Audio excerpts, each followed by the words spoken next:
ఇప్పుడు మనం చెప్పుకునే దేవాలయం పంచరామాలలో ఒకటిగాను, ఈశ్వరునికి అత్యంత ఇష్టమైనదిగాను, ద్రాక్షారామాన్ని పోలిన దేవాలయంగాను ఉంటుంది. ఆ దేవాలయమే కుమార రామ భీమేశ్వర స్వామి దేవస్థానం. సామర్లకోటలోని భీమేశ్వరాలయాన్ని చాళుక్యరాజైన భీముడు నిర్మించడని క్షేత్ర కథనంలో వివరించడం జరిగింది. ద్రాక్షారామ దేవాలయాన్ని కూడా నిర్మించింది ఈయనే. అందుకే రెండు గుళ్ళు ఒకే రీతిగా ఉండటమే గాక రెండు నిర్మాణాలకి ఉపయోగించిన రాయి కూడా ఒకే రకంగా ఉంటుంది. నిర్మాణ శైలి కూడా ఒకే విధంగా ఉంటుంది. ఈ దేవాలయాన్ని క్రీస్తు శకం 892లో నిర్మించినట్లు ఇక్కడ శిలాశాసనాలు చెబుతున్నాయి. ఆలయ నిర్మాణంలో చాలా చక్కని శిల్పకళ కలిగి ఇప్పటికీ పగులు లేకుండా ఉంది. ఇక్కడి శివలింగం తెల్లని రంగులో ఉంటుంది.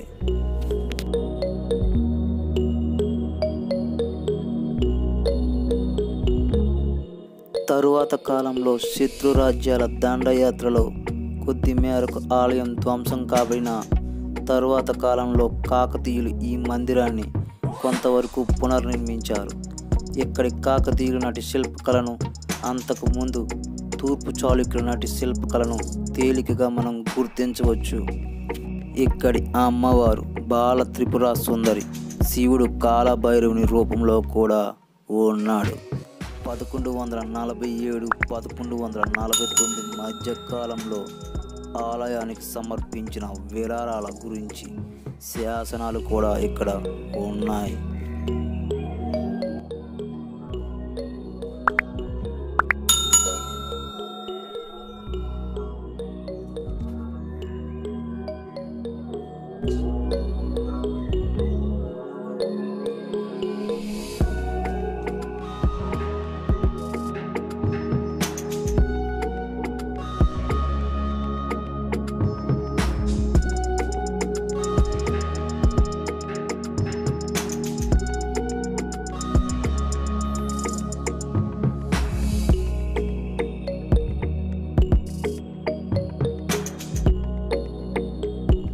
ఆలయంలో ఈశ్వరుడు కుమార భీమేశ్వరుడుగా ప్రసిద్ధి చెందగా అమ్మవారు బాలా త్రిపుర సుందరిగా పూజలు అందుకుంటోంది.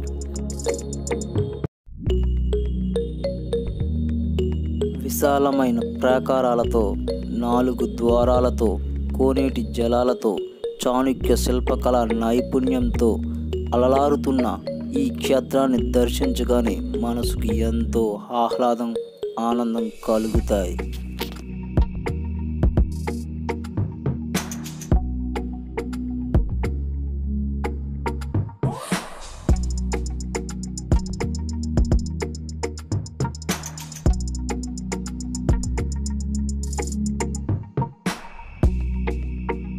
దేవాలయ లోపల ప్రాకారాలలో వినాయకుడు, కాలభైరవుడు, వీరభద్రుడు, మహాకాళి, శనీశ్వరుడు, నవగ్రహాలు, అలాగే ఆదిదేవతలు కొలువై ఉన్నారు.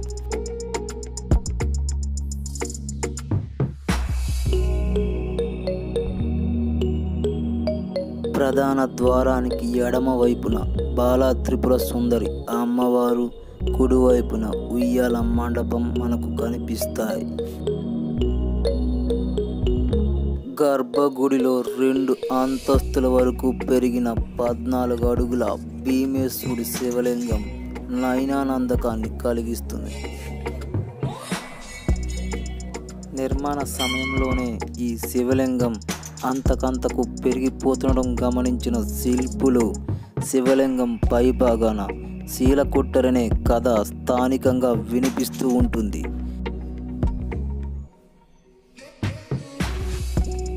ఏకశిలతో చెక్కబడిన 5 టన్నుల నంది విగ్రహాన్ని ఇక్కడ మనం చూడవచ్చును.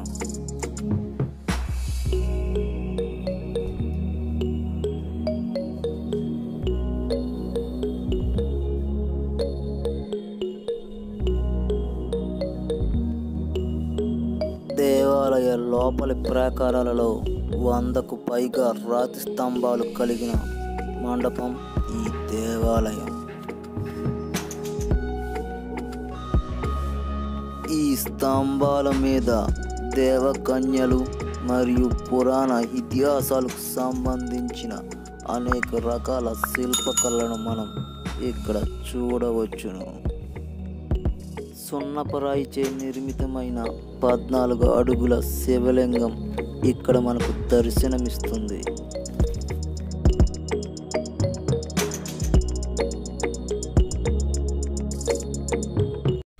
ఈ దేవాలయం చుట్టూ 2 ఎత్తైన ప్రాకారాలు కలిగిన ఈ ప్రాకారపు గోడలు ఇటుక రాయిచే కట్టబడినవి. వెలుపల ప్రాకారపు గోడకు 4 దిక్కులలో 4 ప్రవేశ మార్గాలున్నాయి. ప్రధాన ప్రవేశ ద్వారాన్ని సూర్యద్వారం అంటారు.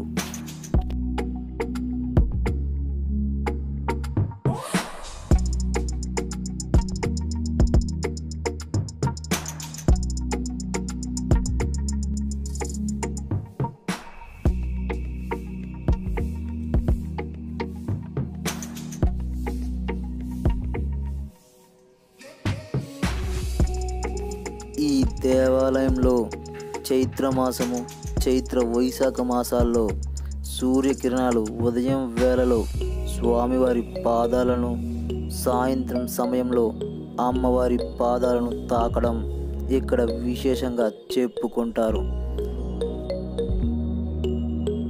శివరాత్రికి ముందు వచ్చే ఏకాదశి రోజున భీమేశ్వర స్వామికి, బాల త్రిపుర సుందరి అమ్మవారికి వైభవంగా వివాహ మహోత్సవం జరిపిస్తారు. 5 రోజుల పాటు జరిగే ఈ వేడుకల్లో స్వామివారిని నందివాహనంపై, అమ్మవారిని సింహవాహనంపై ఊరేగిస్తారు. ఈ కళ్యాణాన్ని తిలకించడానికి ఆ చుట్టుపక్కల ప్రాంతాల్లోని ప్రజలంతా వస్తూ ఉంటారు. ఇక కార్తీక మాసంలో కూడా ఇక్కడ పూజలు, అభిషేకాలు, ఉత్సవాలు విరివిరిగా జరుగుతుంటాయి. ఈ కార్యక్రమాల్లో పాల్గొంటూ భక్తులు పునీతులవుతుంటారు.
చాళుక్య వంశానికి చెందిన విక్రమాదిత్యుని పుత్రుడు చాళుక్య భీమేశ్వర కుమార రామ పేరు మీదుగా ఇక్కడి శివుణ్ణి కుమార రామ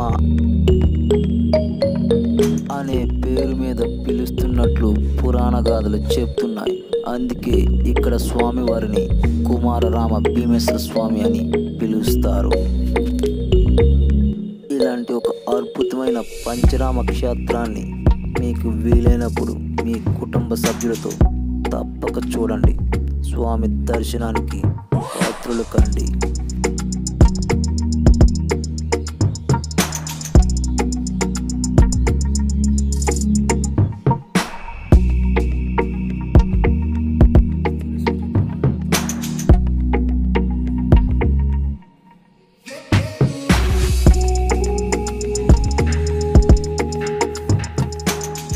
ఈ దేవాలయంలో ముఖ్యంగా ఓంకారనాద శబ్దం చేసే గంటని మనం ఇక్కడ చూడవచ్చును, తాకవచ్చును, మోగించవచ్చును.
చూసినందుకు ధన్యవాదాలు.